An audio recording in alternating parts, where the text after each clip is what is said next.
Hindi tayo papayag na ang Senado pa ang susuway sa saligang batas. Kaya naman ngayong hapon, mamaya sa plenary, kikilos kami sa Senate minority para simulan namin ang aming konstitusyonal na tungkulin. We in the Senate minority will formally move to commence the opening rights in the impeachment trial of Vice President Sara Duterte. Senate Minority Leader Aquilino Pimentel III and I will move to allow Senate President Francis Escudero to take his oath as presiding officer of the impeachment court and to administer the prescribed oath to all members of the Senate as judges of the impeachment court. We will also move for the Senate to convene as an impeachment court and for the articles of impeachment received from the House of Representatives last February to be formally presented to the body. Wala pa tayo sa trial proper. Opening rights pa lamang, panunumpa at formalidad. Hindi ito aabuti ng isang oras. So, let's not pretend that 1 hour is too much to ask. Kung ibang panukala sa plenary, umaabot tayo sa hating gabi. Sa tingin ko, kaya nating humanap ng oras para dito. We have 3 full days of session left, which can last up to midnight, as they have in recent days. We may have only 3 days, but 3 days is not nothing. The Senate must not be heedless and callous to the growing calls for the institution to fulfill its mandate and begin the impeachment trial. Nandyan ang simbahan at ang iba't ibang grupong relihiyoso, ang mga abogado, ang mga law schools at universidad, ang mismong mga bumalangkas ng ating saligang batas. Sina former Supreme Court Justice Adolf Ascuna, sina Attorney Rene Sarmiento at Attorney Christian Monsod, lahat sila nagsasabing kumilos na ang Senado. Bilang mga senador ng 19th Congress, malinaw sa amin sa minority ang aming responsibilidad. At hindi ako papayag na Senado pa mismo ang bumaliwala sa ating konstitusyon. Dahil hindi lang taong bayan ang huhusga sa amin. Kung hindi ito matuloy, hindi tayo patatawarin ng kasaysayan. So ano mangyayari? Magkukonvene na agad? Hindi na po mangyayari yung dapat basahin muna ng panel of prosecutors yung articles of impeachment? In fact, pangatlong step na yan. Unang step ay manunumpa ang Senate President bilang presiding officer. Pangalawang step, pasusumpain niya kaming lahat ng mga senador bilang senator judges. Kasunod niyan, finally, once and for all, babasahin sa amin ang articles of impeachment. Pero lahat ng yan, maaring hindi umabot sa isang oras. Kasi originally, ang magiging presentation muna ng articles of impeachment bago daw mag-convene bilang impeachment court. Ayon sa pagkaalam namin sa konstitusyon at sa rules of impeachment, yung kwento ko po yung sequence of events. Manumpa ang presiding officer, manumpa ang senator judges, babasahin ang articles of impeachment. Kailangan po ba yung prosecution team ng House yung magbasa on the floor nung articles of impeachment o pwede na yung Senate Secretary as the clerk of court ng impeachment court? Ang naging practice ay yung House prosecutors ang nagpe-present ng articles of impeachment. Pero kung base lang sa Senate rules of impeachment, maaring simpleng opisyal dito o assigned person sa loob ng Senado ang magbasa ng mga ito sa amin bilang senator judges once convened na kami as impeachment trial court. Pero ma'am, confident kayo na kapag nag-motion, makakakuha kayo ng enough votes para suportahan ng mga senador? It shouldn't even require. Hindi na sapat kailangan? No. Ayon sa mismong konstitusyon, hindi kailangan yung approval ng majority para lang simulan ang aming tungkulin sa impeachment process. Pero kung kakailanganin pa ng isang motion, yan ang aming gagawin ni Senator Coco. So pag nag-motion kayo, no more debates, no more nabutuhan, dapat tuloy na agad yung... Ideally, sasabihin lang ni Senate President na inaaprubahan niya yung aming motion.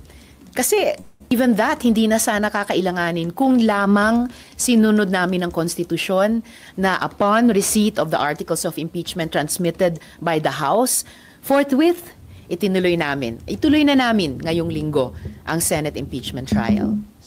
But ngayon po, bakit hindi po yung June 2 nung pagka-resume nyo, in-erase nyo na po agad yung issue na to na dapat mag-continue? Dahil batay sa konstitusyon at batay sa naging practice kahit nung nakaraang mga impeachment trials, hindi na kinailangan ng kumbaga lesser mortal tulad ng isang motion sa floor para lang gawin ang pinakamataas na utos at obligasyon na nanduroon na sa konstitusyon. But since we are here now, kumbaga last 3 days na lamang, down to the wire tayo, sige, kahit yung extraordinary motion ng pagmo-motion pa sa floor, gagawin namin. Kahit ideally, kung ginagawa lang ng Senado ang aming talagang tungkulin ayon sa konstitusyon, dapat sana hindi na kailangan ito. But what prompted you po na gawin to mamaya? Dahil huling 3 araw na po natin sa 19th Congress, kailangan, kung hindi man nung February 5, kung hindi man nung June 2, ngayong June 9 onwards to 11, simulan na po namin ang impeachment trial. Kasi ilang beses sinasabi ni SP Cheese na very powerful ang plenary. So parang laging decision ng plenary ang masusunod. Very powerful ang plenary sa aming legislative functions. Most powerful, above all, above the Senate, above the House, above the Supreme Court, even above the President, most powerful ay ang konstitusyon. At sinasabi sa konstitusyon, hiwalay ang aming legislative functions kung saan most powerful kami bilang Senado sa non-legislative functions. Magkahiwalay yung dalawang iyon. At sa non-legislative function ng impeachment trial, wala nang ibang kailangan magsalita kundi ang konstitusyon mismo kung amin lamang pakinggan at sundin. Ma'am? Si SP Cheese po kasi, he's under the belief na kahit may mag-motion, kailangan pa rin pagbotohan ng plenary. If it comes to that, since he is the presiding officer, do you think you will have the support po ng majority of the senators if it comes to a vote? Unang-una na, sa plenary ng session bilang Senado, pwedeng ang presiding officer mismo, ang Senate President o ang presiding officer, ang mag-approve or reject ng isang motion. Hindi kailangan kaagad ipasa sa amin para pagbotohan ang bawat motion, kahit simpleng motion. Ganon din, pag dito sa usapin ng impeachment trial, we will still be a Senate, magmo-motion kami. The Senate President has all the power and I would say the obligation na to rule favorably sa motion namin iyon. Kung kailangan pang umabot sa pagboto, kung ipasa pa niya sa amin sa plenary. Well, nakikita nyo naman po habang dumadaan ang mga araw, dumadami. Mismong mga kasama namin sa majority na nag-on the record na payag sila or sasang-ayon sila na simulan na namin ang impeachment trial. Nandyan si Senator Alan Peter Cayetano, si Senator J.V. Ejercito, si Senator Sherwin Gatchalian, at si Senator SP Pro Temp Jinggoy Estrada. Ma'am, yung pag-convene po ba ng Senate as an impeachment court, is that optional? Oh, definitely not. Definitely not. Kapag ang maging pananaw namin at ugali namin ay optional lang, yung pag-convene bilang impeachment court, susuwayin namin ang konstitusyon. Kami pa, Senado. At yun yung sinabi ko kanina na hindi kami papayag sa minority. Hindi ako papayag bilang senador na kami pa ang Senado ang susuway sa konstitusyon. Ma'am, ito ba na karoon kayo ng concern na mukhang may move to kill the impeachment case arbitrarily? Kaya nag-decide na kayo na mag-motion to? Well, sila na ang nagsasabi na bukod sa convict or acquit decision, may option pa na dismiss. Walang ganun po sa konstitusyon. Wala rin pong ganun sa rules on impeachment. No? Sila na yung pinapaaga yung valedictory speeches ng mga graduating senators. May lumalabas na kung ano-anong mga concerns na, ay, kung magva-valedictory na sa Martes, baka kulang ang mga tao sa Miyerkules. And alam naman natin, kailangan natin ng sacrosanct quorum na yan to transact business. Kaya ngayon pa lang, kahit frustrated kami na hindi kami simpleng sumunod sa iutos ng konstitusyon na pagtanggap ng articles of impeachment, forthwith, proceed with trial. So itong huling linggo, itong huling 3 araw ng sesyon, sige, gagawin namin yung extraordinary motion para lamang simulan yung opening rights ng impeachment trial. Kung magsi-start po today yung opening rights, Yes. sa timeline po ninyo, ano po yung nakikita po ng minority na timeline? Kasi po si Sentol ay, ang sabi po niya, possible to conclude the trial by June 30. Kayo po ba, anong timeline po ninyo sa minority?